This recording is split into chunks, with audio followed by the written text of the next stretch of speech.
Oh shit! Yes, man. How you been, man? Everything good?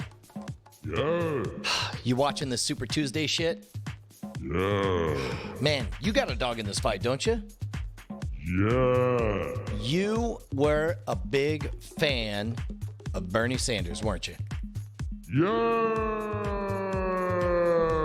Were you surprised with how everything turned out? Yes. So, I assume you'll have things to say about it. Yes.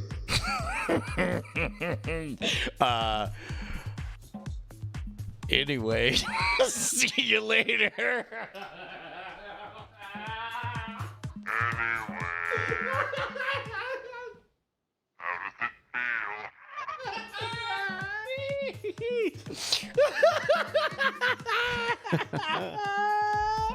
Oh, so good. Yes, man got a little too real in that moment. I mean, you walked him down that fucking path. Like, what do you want him to say? Whoa. Are you acting like I'm the one that drives that bit? I mean, Yes, man drives that bit. We know what he's going to say. I mean, do I? Who He really knows? only has one line. Who knows what He's the anyone yes says? All right, let's take a quick look at nightattack.showbot.tv. We'll pick a title for this episode of the podcast, and then we can figure out what we're going to do the rest of the night. And we have some great ones, including Rough. We have 9/11 was an outdoor dog. Oh, no, that gives away the bit. No! That gives away the bit. It's an outdoor dog. Oh my God, I cannot believe. Hey, can we just take a moment, do a celebratory comedy team lap on that? Like the fact that you were leading us down a primrose path, and that I just suddenly realized where this has to end. Oh, I'm so proud of us. At the right Brian, time. Number one, there was no doubt in my mind that you were eventually going to get to 9/11. my only fucking worry was that I was gonna show like, anyway, here's the D-Day book, and you'd go like, oh my God, I hope he does a 9/11, like immediately. That was my only worry, is that you would immediately jump to 9/11. And there were a few people in the chat that were mentioning 9/11, and I was like, oh, fuck. No, I definitely had to keep pushing people off of the chat in the windows. If it helps, I legitimately did not see any of those. Good. Like that reaction. I mean, there's times that we have to sell bits. This was not one of them. Yeah. That is kind of funny though. Like Ranger in Epstein's jail cell. Who killed Epstein Rangers? Air Raid. I really like Air Raid Bud a lot. Air Raid Bud is pretty good. Time traveling dog melts steel beams. Hurricane Katrina was rough. No. Saving Private Airbird. Away that stuff. Rough around the edges. Ranger in Time on the grassy knoll. Oh, I definitely wanted to do it. Rothschilds. Dick Pound, of course. Funny name, haha. Ranger in Time. Time to stop Knock at 2011. Dog people in space time. Ranger says mission accomplished. Ladies and gentlemen, let's see. You got to figure that men are dumber. D-Day, but sexy, smooth, and white. Sexy, smooth, and white. Sure. Bonnie, please clap. Pretty good. 0 dicks pounded. Fuck me, I'm a squirrel. George is alive. The D stands for dog. Thought it stood for divorce. Rough Riders. Hotel 9/11 for dogs. Oh, too much. I want to click. We won't use it, but I want to. Hey, boss, I'm the applesauce. That was a one of many of Judge Judy's Judaisms on her Wikipedia page. She says, which I'm just now getting the those double exact entendre words. of. Hey, boss, I'm the applesauce. No, it's I'm the boss applesauce. Oh. Bravely and earnestly, the birds and the bonnies. Birds and the bonnies, pretty good. Men being dumb is pretty good. Norway as an anchor. The Norway anchor. Night Attack. Very lazy drag queen is pretty great. Sock blocked. The Canadian coast of Australia. I could have swore that fool was Australian. I like the Canadian coast of Australia. What else? Fat. Hey, man, you're Cracker Jacks and I'm Corn Pop. Fuck, man. All them Yeah, snips. pick up a rusty pelican, man. Text 3033 FAT to Hey, listen here, fat. remember when he called a constituent fucking fat? They all lied about it. All right. And the Democratic nominee for president of the United States of America. Airbud. Brian's insecurity sabotages the bit. A weekly title. What was that moment? I don't remember. I don't know. Sean L., can you explain yourself? Ooh, no. Yeah. I mean, first of all, that's 50-50 on any moment of any night attack. It either makes the bit or ruins it. But I wasn't feeling terribly insecure at any moment. I don't know what that was. Oh wait, no. Was it maybe it was the night attack? You're using the old night attack game, and you didn't remember it as well as Justin did. Maybe. Yeah, I don't Oh remember. no, the dancing. We didn't do because we didn't do the dance on reference, and you're like, thank you for not doing it, and then I forgot it, and you're like, I remember it though, and Oh, I don't know. that was just a casual, mild flex to remind people who are new that I was on a dance reality competition show, and to sort of audition if anybody wanted to take a flex lap on making fun of me. let's see what we've got here up at the top. We've got rough is pretty solid just for the simplicity. Air raid, but I liked that. Very lazy drag queens, all right. Bonnie, please flap is very good too. Please, fat. Super Bowl Tuesdays. I do like a very lazy drag queen, and I know it's a visual bit, and it's unrelated to the main theme of the show, but there's something about that phrase. 9/11 was an outdoor dog. We can put that in the show notes. Too How about we much. put that in the show notes? It'd be a real bummer to take. I don't know, rough. I don't know. To give away. Yeah, I mean that was a great Yeah. realization moment. But then again, I don't know if everybody figured it out and I was the last one or not. No. I think. I mean, I had no idea. Like I was. I literally got them in the order. I was looking at them in the order where I'm like, oh, D-Day. That's a little aggressive. Hurricane Katrina. Oh, Jesus Christ. That was like recent. Fucking 9/11. So like great. Scholastic ass fucking cover too. Like, It's such a night attack bit too, Smoking because I feel like you and I unironically would legitimately go to the mat to defend this series and the intentions of the author for doing it. Oh yeah, I mean, look, trust me, I am in no position as a childless man in his now edging into late 30s to be like, no, this is what is right for the children. Like whatever seems like is appropriate. If Scholastic signing off, I'm not gonna step in and be like, inappropriate. I remember that time it happened when I was a teen. How about we do Air Raid Bud? I mean, that's pretty good and doesn't give away the punchline. Yeah. Well, especially And it sells. It puts yeah, the dog that- thing up front. Yeah, that gets paid off at the very first part. Yeah. Like of the D-Day stuff. all right, I'm down for that. Awesome. Thank you to Bobcat and everyone who submits shadow titles using the Bang S command in the chat room and write some emails. Nice. Hey, I can't tell how to be in public about the coronavirus thing because I don't want to Are you secretly for it? Well, I'm secretly. Oh, now he peeked his head out of the email. Oh, now. No, but I don't know.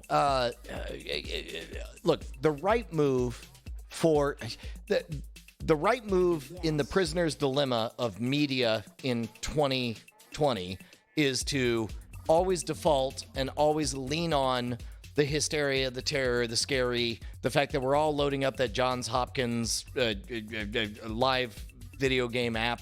The fact that, I mean, it's a great story. And if what you dig is being like vaguely scared at all times, it is the best news story. And I don't blame anybody for following it, because I'm certainly following it.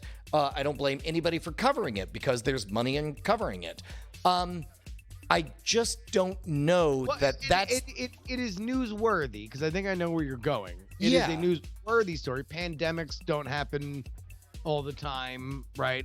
Especially globally, affecting like the Iranian dude who was assigned to handle coronavirus died from coronavirus within like 24 hours. The Pope's coughing while that shit is popping off in Italy. Like there are very newsworthy elements to it, but let me gauge where I think you're going. Unless it gets over how many people are dying from car wrecks or like loose corks flying out of champagne bottles, then maybe we can just cover it as a thing you should be aware of, as opposed to the Black Plague that is going to cripple all of society. Yeah, well, and I guess what I'm gauging is I tweeted out one thing that I thought was a pretty good graph on Reddit. Data is beautiful, where it says here's 100% of everyone, 70% of everybody has mild forms of it. Of the 30% that have severe forms, 3,000 people have died. Of everybody, the vast majority who has a mild form, 100% are alive or fully cured or whatever, But it's like I don't necessarily want to make that. But there are also a lot of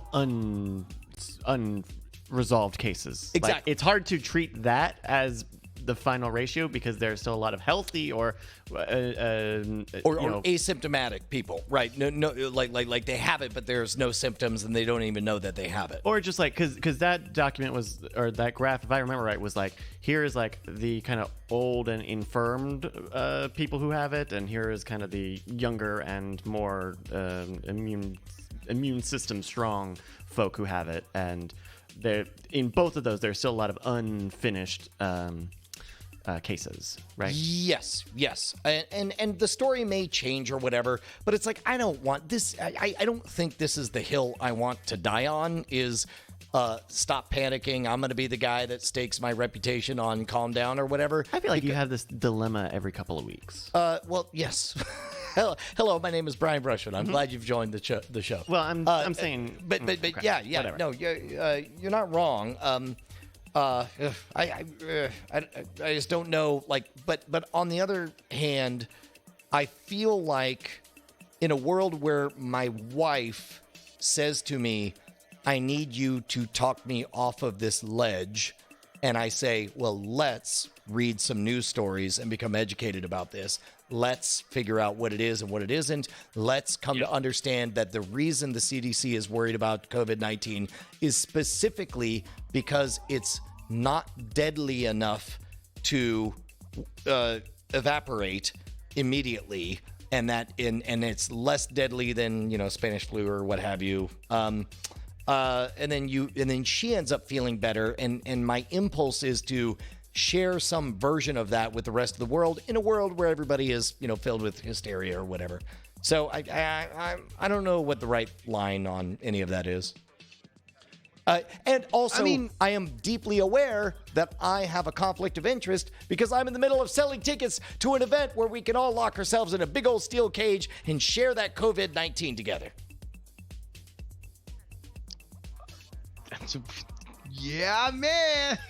Yeah, buddy. I don't know where I'm supposed to go from there. I was about to back you, but that's, you can bring up the worst case scenario. Sure. That certainly is a thing. Yeah,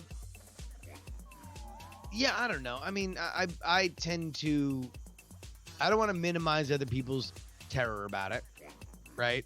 And I think that's probably that. I guess that's the guiding light that I walk by, is that I think I'm more like you, where it's like, all right, so there have been 3 confirmed deaths or whatever, 6 confirmed deaths in the United States. And it's like, we're losing 130 to opioids a day, right? We're losing a lot of people to a lot of other things. Now, this is a novel thing. People being fucked up on heroin, old hat, right? Newsworthiness is That is very dog bites man. This is very man bites dog. I get that. But beyond everybody being aware, I don't know exactly how much time we need to spend on the like twisting of it, of like, hey, look, if you don't feel well, then maybe being around crowds that are traveling from all sorts of places, maybe not the best idea, right? If you don't feel comfortable doing it, if you don't feel healthy enough to do it, I get that. You should know that. I think the spread of information should get to you there. Otherwise, I don't know. You want to do some heroin? Like, maybe that'll help. Yeah. I don't know. If where we're at is everybody's washing their hands just a little bit more, that's the other thing too. Is like, I mean, there's kind of much like evolutionary pressures indicate, like there's no benefit to correctly recognizing that that's a stick and not a snake. There's great evolutionary benefit to just assuming all that shit is snakes, and so likewise, like there's a pressure now where it's like, yeah, no, everybody be terrified. Let's all, stop rubbing our germs on each other and everybody wash our hands more. I mean, look, I wash my hands whenever I have an opportunity to. Whenever I'm near a sink, I'm washing my hands. So I do not consider myself somebody who is retrograde in terms of that. But man, do I have a reaction to the germaphobes winning. I just, I'm not saying that I don't wash my hands. Indeed, I do. I'm just saying that the germaphobes that are like opening doors with their fucking elbows and shit like that. It's like, okay, I get it. Like, if that's how you want to live your life, that's fine. I'm not going to criticize you for it. But when you're driving the more they get to be the median of public discourse, the more I'm like, oh, fuck off, whatever. Like, sometimes you're going to touch things and then you wash your hands. Yes, everybody's freaking out about like, oh no, like if I touch my face, then now I'm going to get coronavirus. Look, if I die of coronavirus, then please laugh at my funeral as hard as you possibly can. But like until then, fucking whatever. It's gonna be like another thing. Just wash your hands. Don't be fucking gross. Yeah. I remember there was one time where the debate was, do you take a shower before you go to bed or after you go to bed? Like do you go to bed dirty or not? And I remember Bonnie just totally deadpan, or not even deadpan. Damn, deadpan would imply that she was even aware there was a joke. She was like confused by the question, and she was like, "I sleep with a dog." like her dog sleeps in the bed with her. It's like, I don't understand the question. Yeah. I mean, I'm definitely a morning showerer, but then again, I'm also, I am of a genetic makeup that is just oily and sweaty at kind of all times. Like, I feel like my oil and sweat levels 24/7, no matter what temperature. Like, I'm always kind of glistening on some level.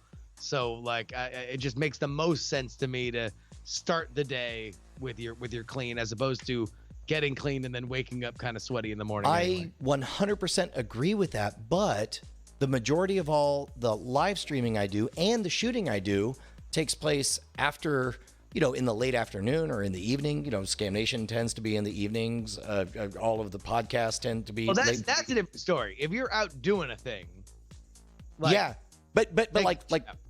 for example, just before this, 3 hours ago, I did a full shower and got everything cleaned up. I bothered to do my hair or whatever, because that's the other thing is you and I both are sort of in this flexible area where we can either decide to pretty up or not. We can do the core of our job either way. Like in my case, I throw on a hat, and I'm still convinced that my hat addiction is in some part a flex against 10 years ago, 20 years ago.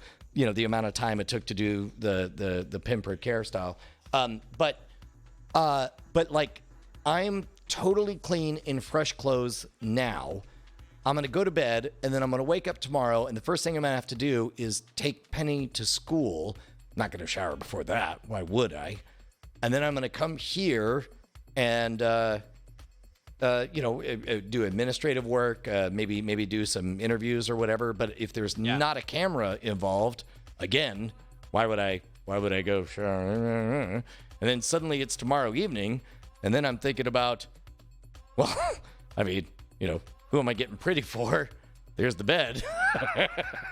And so that's the trap that I fall into, is like sometimes the showering and the preening happens so late in the day. Are you a sweater though? Where are you at on sweating? Because I feel like that to me, I have known people in my life that are not sweaters and will either like have a diametrically opposite shower schedule to me, or can like go a few days and it's not that big of a deal. I never know them to be smelly. Like I never know them to be unkempt or anything. And I feel like that is directly correlated to whether or not you are an easy sweater or you're just somebody that is just has like kind of moist skin no matter what. Well, I don't know that we talked about this, but right around the time that BB Live Show launched, I became a nervous sweater because there's enough of a process to doing magic on stage that I never had a moment to pause to think about the fact that how many people are watching and all that stuff.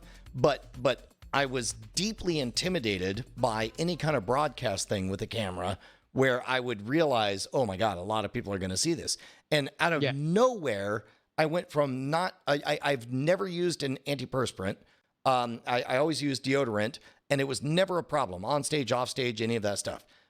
Then a camera became involved, and there was a good 2-year stretch where I would get panic sweats that would both stink and be very present. And so it's like I'm stuffing, tampons in there or whatever. And I started using, there's this super antiperspirant,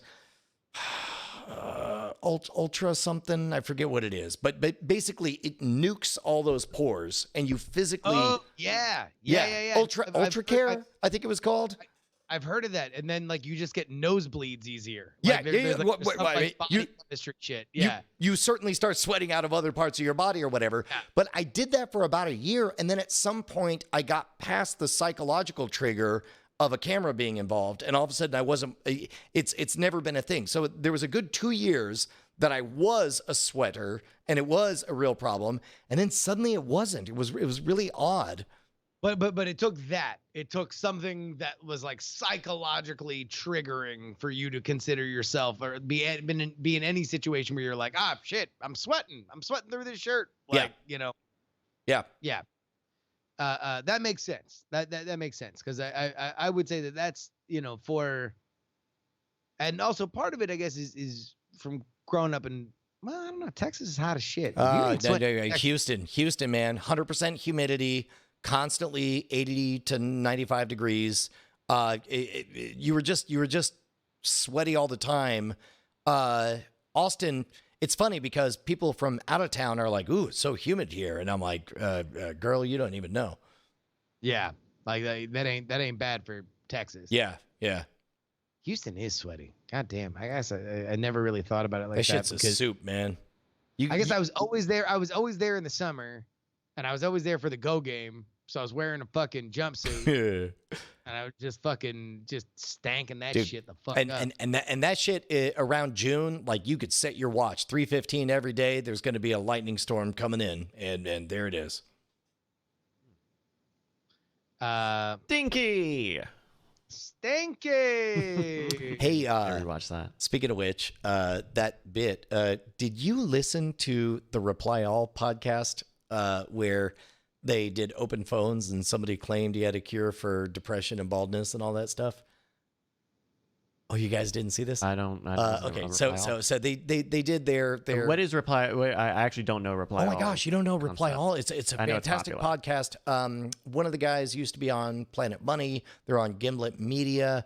They have a bunch of great bits, including Yes, Yes, No. What type of show is it? It's sort of like an internet help desk with some jovial back and forth, but then they go, I think we talked about, remember when I told you all about the feral hog phenomenon?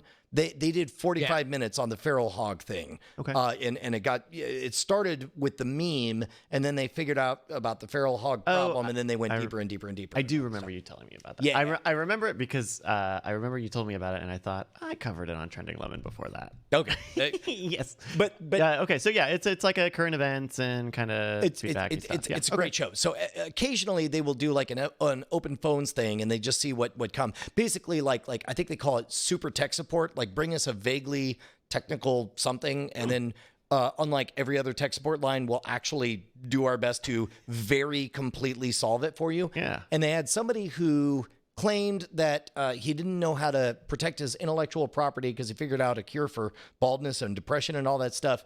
And they followed up, and then they called him back, and they got to a place where, because the guy wouldn't say what it was, and they're like, "Hey man, we totally respect you. Don't worry. I just tell us, and we'll bleep it out or whatever." Yeah. And so they aired the episode, 45-minute episode, big build up. They're following up with this guy. You become emotionally invested. They never say. Well, they do bleep out what the thing is. So as a result, the Reply All audience, little bit miffed with the 45 minutes they invested in this episode. Felt a little bit like a troll to them. And Because they didn't find out what the idea was? Yes, correct. Again, the MacGuffin, the entire MacGuffin is, I have a thing that is going to do this, solve this massive problem that has beleaguered society forever. And then somebody, of course, first thing everybody does, they go to the internet. Along the way, the guy says, "Hey man, this ain't about the money. In fact, if they email me," giving a specific email address, "then I'll tell them what the thing is, because I just want to help people, but I don't want to get rid of it." Free ebook. Yeah, exactly, right? And so Not dunking on that method. No, Bill Meeks, you're fine. It's a real thing. Yes, and it's a good yes. trade. Yes. But some amount of the audience felt betrayed by Alex and PJ, and they somebody else. What's funny is I would imagine a lot of people did this. They typed in reply all hair. In fact, why don't you do this? Sure. Type in Twitter reply all hair cure. Hair cure? Yeah, hair cure. Hashtag reply all hashtag on Twitter. Yeah. Here's the unedited mystery goo from the most recent reply That's all. it. That's it. Just play it. Let's just and by the way, the tweet says, "I'm sorry to betray you," and then he tags The person. Alex. Is it Goldmark or Goldman? Goldmund. Goldman and PJ Wait. Vote. Yep. Vote. And so in other words, this dude is apologizing. Like, "I'm sorry, had to do it. Here's the unedited audio." Sure. All right, here we go. Hit and play. So what is it? What is the mystery go? It's a good steering wheel that doesn't fly off while you're driving. What? A good steering wheel that doesn't fly off your hand while you're driving. What?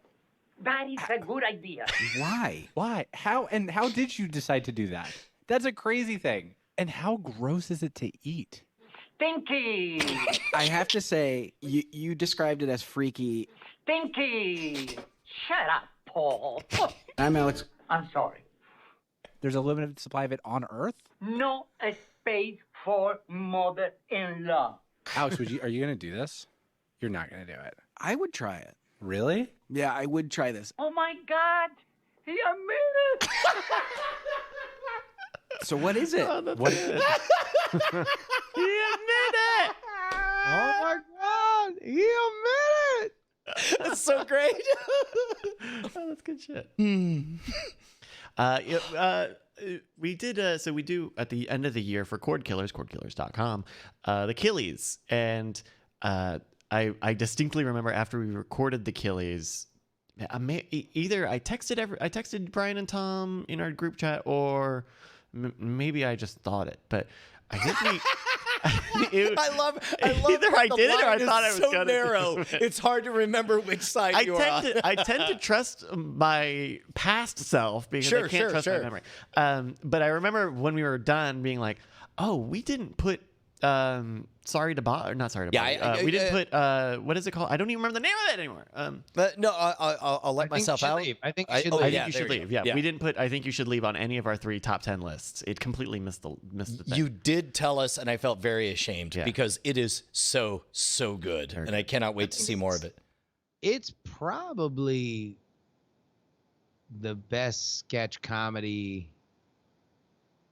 I mean, your mileage may vary, but like anywhere between like 10 and plus years. Like I can't remember a sketch comedy that I could share with friends that was also kind of like comedy nerd certified. Like granted, that dude is a fastball pitcher and he will give you his fastball every fucking sketch and you will laugh at it every fucking sketch. So I don't know how much it stretches into season 2 or season 3 or season 4, but oh my God, that first season, Jesus Christ. Well, and June 19, 2019. Hey, my birthday. Variety. I think you should leave with Tim Robinson renewed for season 2 at Netflix. Will launch in 2020. I will say it's funny how prescient in my life, like one of my favorite sketches is the one where they're riffing on Johnny Cash bit, where he's trying to do a gospel thing that turns into an awesome story. That is maybe fucking one of the funniest sketches I have ever. And I think that's why I went totally gaga for the idea of karaoke with Talk to Transformer, is because it's like you get to live role play that because it starts with the song and the thing you're trying to say, and then suddenly you're singing the bones are their money and also the worms. So good. I mean, my favorite part of that sketch is that the Johnny Cash song is really fucking good. Right? That knockoff song is like really fucking good. The day Robert Paulson killed me or whatever. Yeah, exactly. Yeah, the day that Robert Paulson chopped me down. The bones are their money. So are the worms. Oh my gosh. I never get his name. It's like Dave. Like what? It's like, is your name Dave too? No, that's why I'm so confused. But Fuck yeah, you, Harley Jarvis. Eat shit, Harley Jarvis. You didn't need to do the oral. He didn't need to do the oral, and that's why I'm so confused and conflicted about the oral. This year's mystery judge, quick pan. Wow. Yeah, that first episode was not fucking around. Where it's just like, talk about save nothing for the swim back. It's just like, no, all of the best shit right up at top. Yeah, no, he's fucking hilarious. And also, that show hit so hard. I can't imagine who they're gonna be able to get for season 2, especially now that Netflix owns comedy. They own every comedian. Oh, you're talking about in terms of surprise guests and that stuff? Or just people. Yeah, like literally the tool all their chest specials and stuff too. Yeah, as far as they would like. It's like, oh yeah, you want Eddie Murphy for a cameo? Fucking sure. You're the signature sketch comedy show on Netflix, and Netflix owns all of comedy. Speaking of Netflix owning comedy, I don't know if you can see this poster. I don't know if you notice anybody maybe a little lower on the list. So wait a minute, I saw that there was that our boys were on there. I couldn't find them on the poster. Where are they? They ended up in the bottom ticket, but Auntie Donna's. They are, I think, fucking certainly higher than we did on any of our fucking comedy festival posters. So fucking, and this is a far bigger comedy festival. Holy shit! Yeah, oh my god! LA. All right, so April 27th to May 3rd. Fuck! I hope I'm here. I might have to be. I might have to go. I have to text the old Tomas, the old Auntie Donna boys and say, hey, what's up? when you around? Yeah, because I was mentioning in the pre-show that I need to email them and see if they're. I mean, they're not just going to come to the U.S. for one gig. I'm sure. I think they might have been here for a little bit. They did mention that they were filming something. I mean, and now they're on a Netflix Comedy Festival. Mm. And I would only Name expect one like that time- if they had no idea of what fucking like that is no inside knowledge. Like We have but they literally no very- idea. Yeah. I mean, look, name one time that you could think of that Netflix has taken an international property that has proved moderately good and then figured out a way to groom it for a national audience here in the United States and ended up making crazy bank and making them famous. Name just one.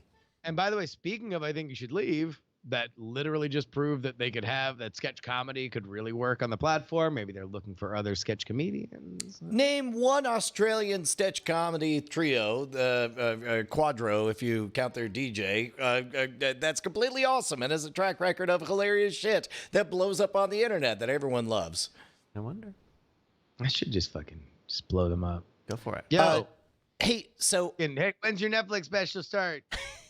When does it drop? When's the Netflix special drop? I'm live on the internet. I had my daughter write down some words and I tweeted them out, and I can't tell if I'm happy that very few people got the joke or sad that very few people got the joke. I mean, it's curious and funny whether you get the joke, the reference. I guess reference would be better than the joke.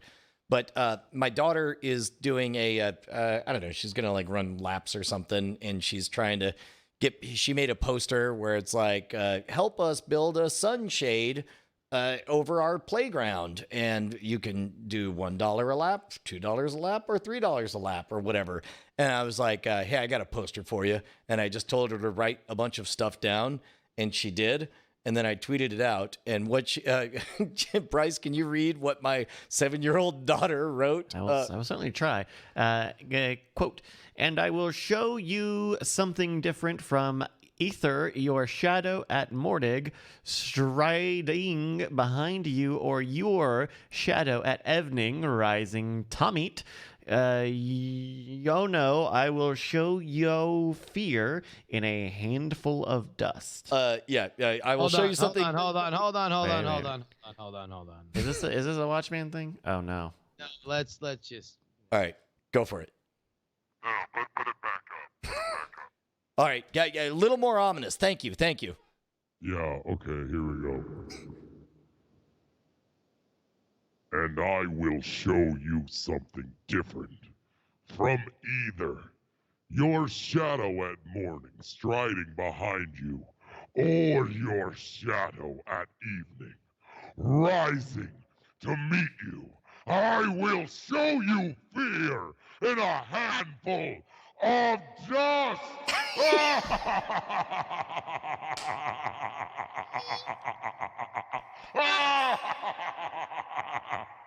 I'm just saying, those Texas playgrounds, they get hot as fuck and they deserve some shade. And maybe I dictated my daughter to pinch lines from T.S. Eliot's poem, The Wasteland, about World War I. And maybe nobody caught that. Oh, shit. I love the idea that she's just like, the tweet was, my 7-year-old is raising money for a shade for her elementary school's playground from her poster. It sounds like it gets pretty hot out there. And the idea of a 7-year-old writing, I will show you fear in a handful of dust. Let's see here. Oh, wow. All right. So it looks as if NBC is now calling Texas for Jeb Bush? Joe Biden. Oh. 29.1 to 28.7. Sorry. How again? 29 to 28. 29.1% to 28.7, but with But 58% in. Texas is also proportional or all or nothing? Everything is proportional on the Democratic side. Okay, all right. That's what makes it democratic. Yeah, interesting. Yeah. It's tight race. Tight race. Toit. Yeah. Man. Bernie people mad. Bernie people mad at Elizabeth Warren. Oh, Oh, are Bernie people mad at Elizabeth Warren? So Mad are they mad? their expectation was that she should just quit. Well, She hasn't won a when race. What's she gonna win? When all the other centrists quit and they coalesce around Joe Biden, and Joe Biden is winning Texas by less than a point, and Elizabeth Warren is sitting around here with 11.9%. Now, granted, Bloomberg is out here with fucking 17.1%, and he might drop out tomorrow, right? But right now, ooh, they're mad. Big mad. Big mad that on this, the one decision gate where you can rack up the most amount of delegates, that Elizabeth Warren really wanted to come in third place in Massachusetts. Weird. Yeah. Let's see. We got a few more new 6 items. I don't know if you guys. Hells yeah. No, I'm in. All right, we got one here from. I'm just gonna read. Normally, I go in and help edit and write these. I'm gonna kind of just read these a little raw. Here's a news 6. According to a statement by Facebook given to Business Insider, quote, due to concerns related to coronavirus, our company employees will not be participating in South by Southwest this year, which said the statement, which Facebook also shared with The Verge. Twitter announced earlier today it had also pulled out of South by Southwest. This evening, South by Southwest said the event is still proceeding as planned. South by Southwest has been held annually in Austin, Texas since 1987. What was the tallest building in Austin at the time, and how tall is it? Sorry, what year? 1987. It's that 87. This is a gimme to Brian. How tall was it? What was the tallest building in Austin at the time? 87 would have been right around the time. Oh wait, hold on. Sorry. For I misread it. What is the tallest building in Austin Today? today? Oh, today. Okay. Because in 87, I believe the law was still in effect that no building could be taller than the state capitol, but that is no longer the case. Nowadays, I believe it's that dumb, unfinished looking ass hula dancing zigzag picture one of the Twin Towers doing a hula dance, wearing a crown in the shape of what should be 4 more stories that will never be completed. And now, you know what? Ranger in Time saves this building. Bring me a picture of that one tower that everybody hates. I shall do that because you got it right. It's the Independent in Austin at 690 feet. That is a hula dancing motherfucking twin tower with a crown on its head that implies that it's gonna keep getting built, but it will never do that. Yeah, that's it. It's done. Wikipedia says it's finished. It has this weird. I've never been up there, but it's like a mesh sort of top above the final floor, holding in. I don't know. And then just a crane for laughs, like just as a. I believe the crane is gone. This is an under construction photo. Yeah. Okay. Yeah, the design of the tower's crown has been criticized to the extent of a protest group named Fix the Crown being created in March 2019. I didn't know they were. Did I call it a crown or a hat? I think I naturally said hat. I hadn't heard crown before. Oh, yeah, I think I've seen crown on the Reddit a few times before. Yeah. Let's see. Maybe Justin might have this one. This one's a little raw. Former Dallas Cowboys quarterback Tony Romo became the highest paid sports TV broadcaster by signing a reportedly 10-year, $180 million contract with CBS. How many former Dallas Cowboy players went on to do TV commentary? Oh, Jesus Christ. I would have added this total a little bit. Yeah, let's say how many total? How many total? Holy fuck. I would say, geez. I mean, I can think of probably 10 if I thought of, and that's just in like my era. That's not even the 70s when they were also very popular. So I'm going to go ahead with 18. Justin says 18. All right. Brian, what would your guess be? Oh, man. I'm going to say like... I'd go over. I think I lowballed it. Yeah, I was about to say, like, I would assume everybody who thought they had a chance, which would be like 60 or so. Yeah, I guess like went on to do TV. If Is we're talking different from the question of became successful in this. Yeah, well, also, it's like if we're talking about local television, all of them. Like the answer is all of them, because at some point, everybody who's ever played for fucking the Cowboys has probably cashed a check on one of the 3 networks that serve the Dallas area, right? Like Dallas has 4 now major networks, and they all have local television broadcasts. And they're all Sinclair. All right. Both of your answers are very, very over. Fox Sports' Clay Travis believes that the Dallas Cowboys are still America's team because 6 former Cowboys have major roles in the media. And then they have a table here with 8 names on it, which I think is kind of sloppy reporting. DallasNews.com. Currently have jobs. Oh yeah, I guess that's a sticky wicket on it. If you're going currently have jobs, then yeah. Romo, Aikman, Witten, although he's not there anymore because he went back to play for the Dallas Cowboys because he sucked at broadcasting. Irvin's still out there. Deion Sanders is still out there. Jimmy Johnson's still out there, although he's not a player. And then Woodson and Daryl Johnson. So yeah, everybody. So if you take out Witten because he left and then Johnson because he didn't play, then that's 6. Yeah, and also this article is apparently from 2018. But okay, there we go.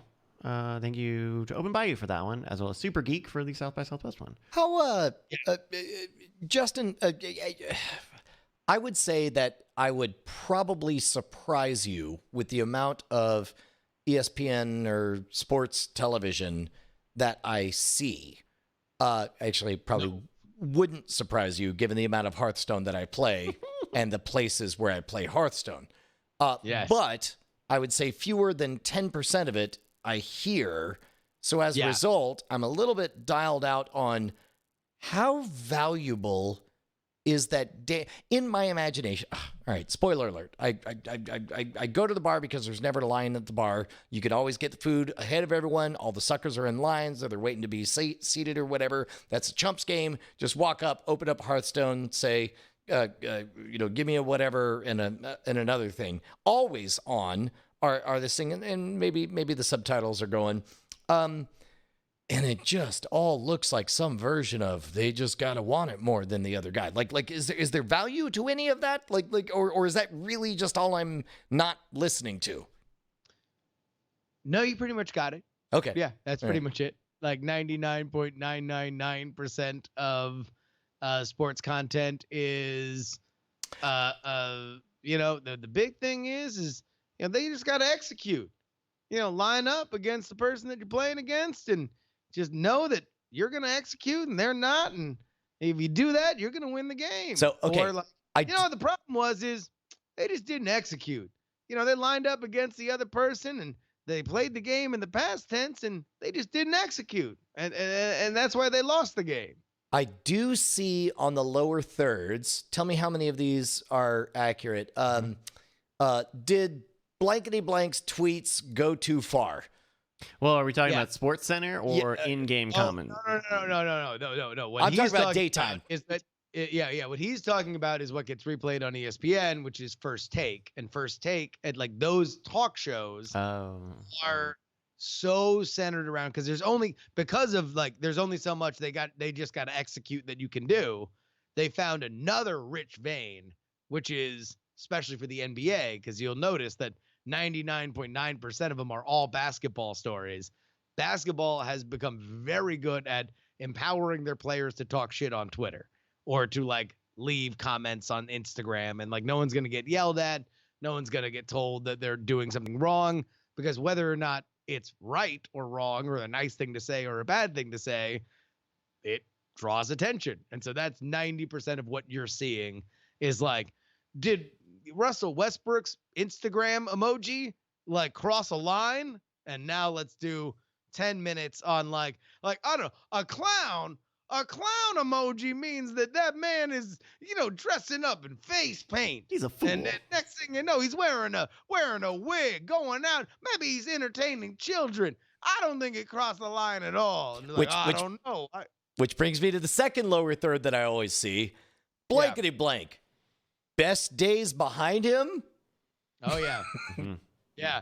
We are hitting it. Brian, you know more about sports media watching it without than many people do watching it without sound. Yeah, because that's the other thing is like, so now you can't really do, there's not a lot in, unless somebody's like tremendously upsidey. Like if you find somebody that's like progressing steadily, you can't really do like this shooting guard progressing on track.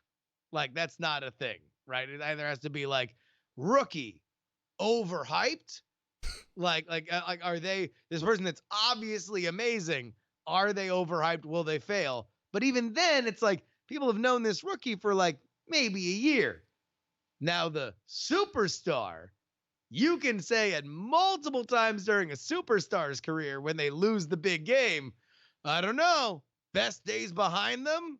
And so now you have maximum name recognition, maximum provocative question, and maximum eyeballs of Brian Brushwood inexplicably paying attention to the television while he's waiting for his opponent's turn to the third one is blankety blank. Is he the next blankety blank? Oh, yeah. Here we go. So that's the way that you do the rookie one. Yep. So instead of saying rookie, good, because of course they're good. That's why we're talking about it. There's a million rookies. We don't talk about a lot of them.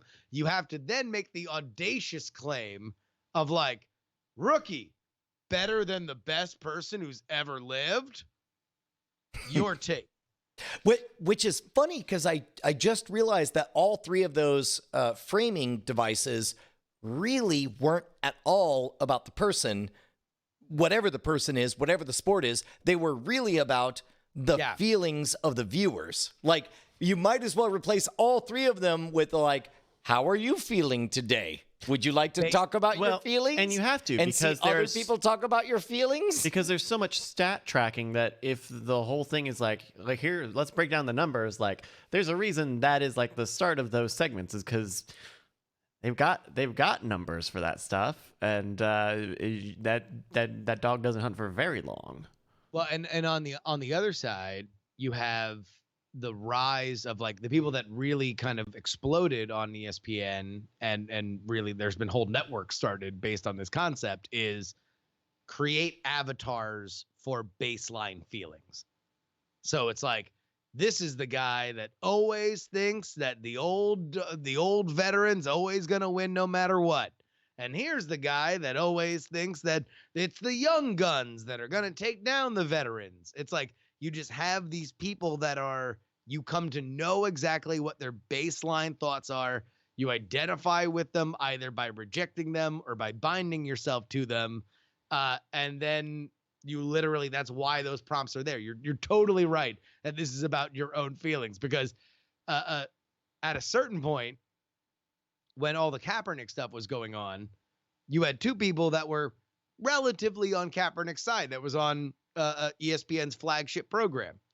And so they had to bring on another guy who was like, Kaepernick is the worst. He should never kneel, blah, blah, blah, blah, blah. They had to introduce a cousin Oliver because there wasn't enough identity of what was obviously a thing that was like being felt by their audience. Like they needed somebody that was just their avatar, because that's the point of this. The point of this is the most animated version of the conversation that you could have, which is why I always felt like there's a room for this, for like sci-fi shit, for like nerd shit.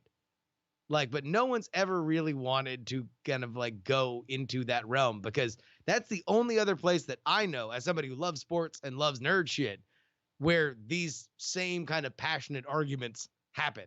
It's like talking about Star Trek or talking about the Cowboys. Both have been around since the fucking 60s and have gone through their ups and downs, and sometimes suck for a long time and have brief moments of resurgence. But yet only one has been able to translate into television in a way that sci-fi hasn't, sci-fi conversation hasn't.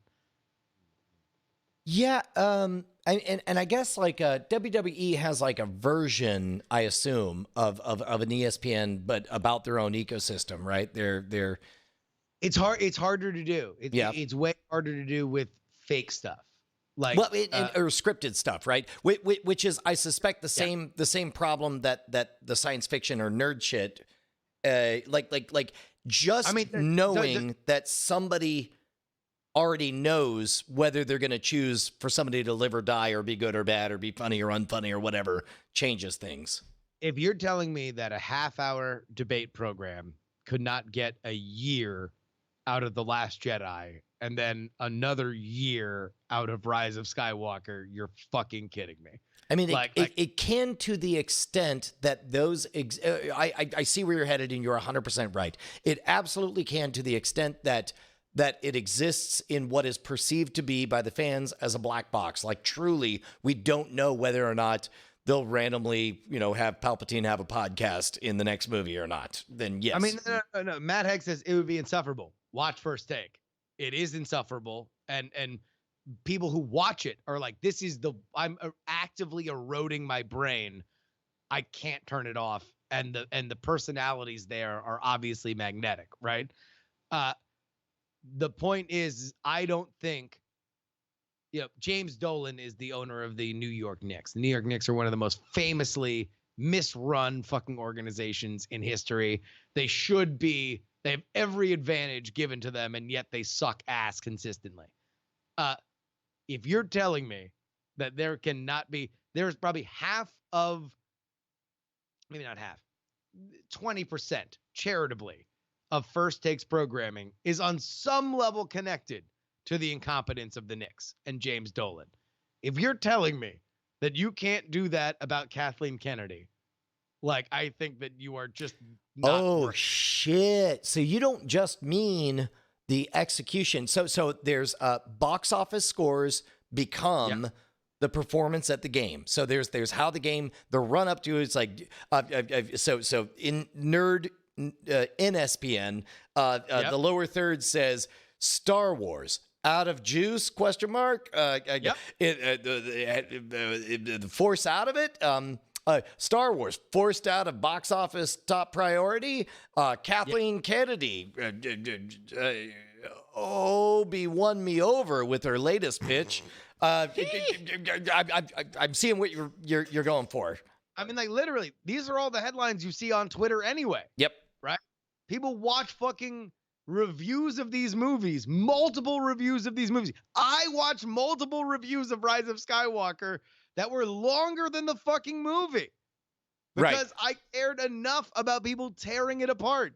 You're telling me that if you had very compelling hosts that understood the fucking game, that understood that they had to represent these avatars, that people would not tune in to watch it? Lower third reads, pick a card, any card, but Picard. Review. Up, down? Yeah. Is Picard too bald? I mean, look, and here's the beautiful thing about science fiction is that there's no winners and losers. There's only opinion. We have the technology, gentlemen. We already got it. All right. That'd be amazing. We should put together a mock-up of this and just do First Take for sci-fi. Because Picard has flagrantly failed to deliver upon the promise. Actually, no, I don't know. You want to shit on Picard? I haven't seen it yet. It sucks, huh? Everyone was so excited for it, and they really liked the first episode. I love the first episode. Thought it was the best thing. Tugged at the heartstrings. Really amazed me. Was super awesome. Choreography was great. Action scenes were awesome. End of good things about Picard. How many episodes is it so far? 8 or 9? No, I think we're on episode 6. Oh, maybe. And then I guess it goes 9 episodes or 8 episodes. Yeah. So what happens is the first episode is very, very good, moves very, very fast, and the whole first 3 episodes are kind of meant to be a whole setting everything up. So weirdly, on the 3rd episode, you're just now meeting who are going to be the crew of the ship that he flies around in. And all of the time you get, it's like, you're like, okay, I get it. There's definitely Wolverine, which is a bit weird because Picard was Professor X. You meet a dude who pilots a ship who has like a piece of metal hunked in him, and he's literally got a cigar and a whiskey Andy's the pilot of the ship. Andy has mutton chops and a beard, and he's just like, "Brr, brr, I'm piloting the ship. Brr, guess who I'm based on?" and then he's just like, "Have you thought about being maybe a little more civilized? Like, this sounds familiar." And then, oh my God. Oh Jesus, really? Yeah.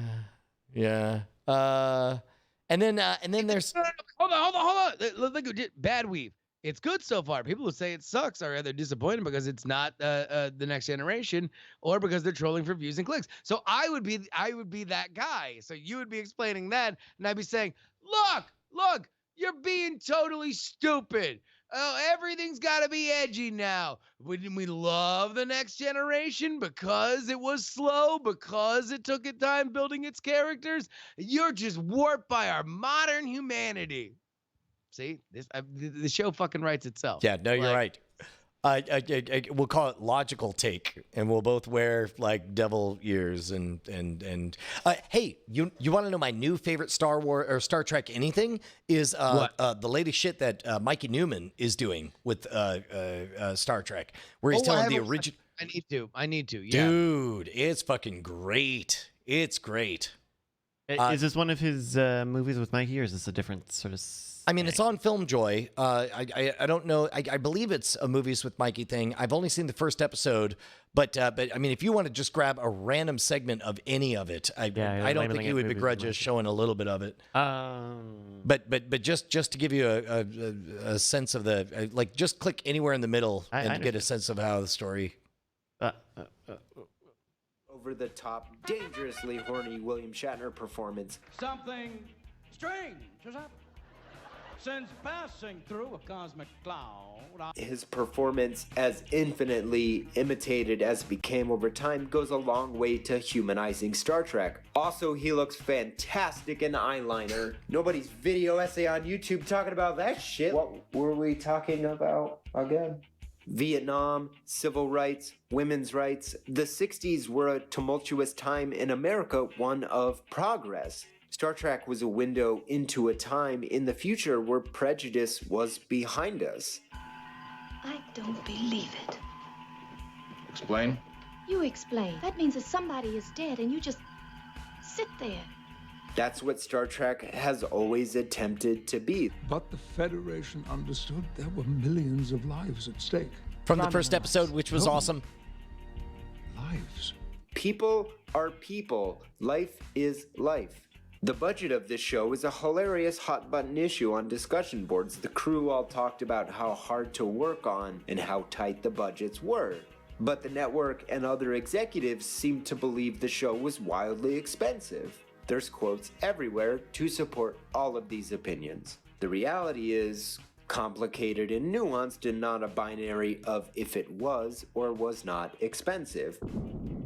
So you've seen all of this, right? Yeah. No, it's great. It's more of the same. Like, it's all of that insightful, putting it in context. Beautiful video essay. Mikey Newman continues to be a national treasure, and especially as somebody who loves Star Trek, it's great to see just a straight up documentary of something that is outside of his traditional mold of movies with Mikey stuff, you know, where it's more just straight up documentary, all that stuff. But he specifically talks about how Spock was deliberately made to look like the devil to make everybody uncomfortable. Oh, really? Yep. Oh, so the ears were supposed to be devil horns, so Correct. people would feel weird about him. Yeah. And the eyeliner, of course, the devil exactly. wears purple eyeliner. Or purple and it eyeshadow. has stabby eyebrows. Yeah. I mean, he gets them threaded. What do you want me to tell you? Imagine looking at Leonard Nimoy and being like, yeah, we got to weird you up. Also, fun fact, everybody agreed Leonard Nimoy and the character of Spock was the worst one in the pilot, and he was the only one to make it to the real series. Oh, interesting. Oh, shit. That's fucking awesome. Yeah. Well, fellas, I think I might have to call it here because I've definitely been live on the internet for about 7 hours. Dude, thank you for bringing all the energy and for bringing all the followers over. This was one of our busier nights on the live stream, And I'm really thrilled that everybody stuck with us. That was a lot of fun. Yeah. Hell yeah, man. No, shit's cranking now. People are all into the politics. Yeah, no, Joe Biden wins the night. Man, text fat, man, to 303, like Barack said. Man, you get that out of here. Like a rusty pelican takes it down to get out of here. My friend Barack, he said, sniff. I Anyway. need those young sniffs, man. I need those young sniffs. Young sniffs. So good. All right, everybody. Love you. Thank you, everybody. Good night, beautiful people. Check out all the stuff that's coming up. See you this next week. Tuesday. Fuck the ad dragon.